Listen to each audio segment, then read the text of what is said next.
This will change the way you make your coffee forever. Coffee, morning brew, hot cup of joe. Most of us drink this daily. But if you make it the wrong way, it is not healthy at all. Do you want to know if you've been doing it wrong your whole life? Then stay and watch until the end of this video.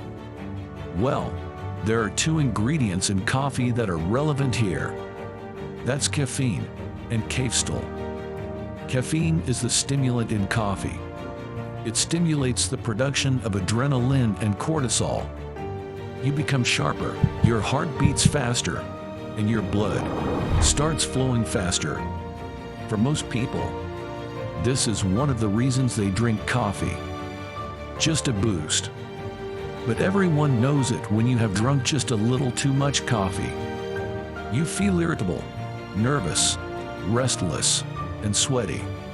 A tip from real baristas: if you have drunk too much coffee and suffer from it, eat a banana. Cafestol. This is a fat that only occurs in coffee. This increases your LDL cholesterol. An excess of LDL cholesterol in your blood sticks to the inside of your blood vessels. This increases the risk of a heart attack or a stroke. Did you know that the way of making coffee determines how much of those fats you consume? The least amount of Cafestol is in coffee brewed with a paper filter or in instant coffee.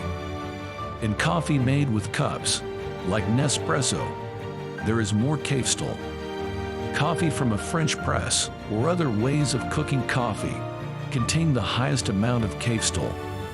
Luckily, coffee also contains good substances like antioxidants, minerals, and polyphenols.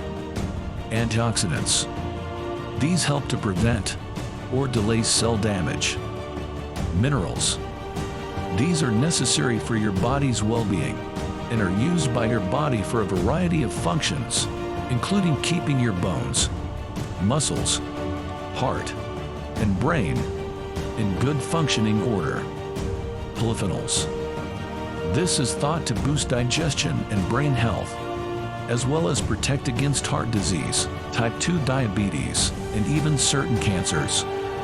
All this good stuff causes you to reduce your risk of heart disease and stroke by 10% if you drink 2 to 4 cups of coffee every day. So, what's the verdict?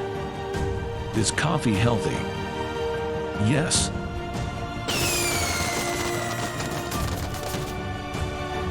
However, this does not apply for cooking coffee.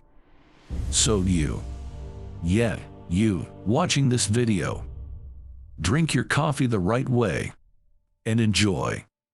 Thanks for watching, and see you next time. Please like and subscribe for more amazing videos.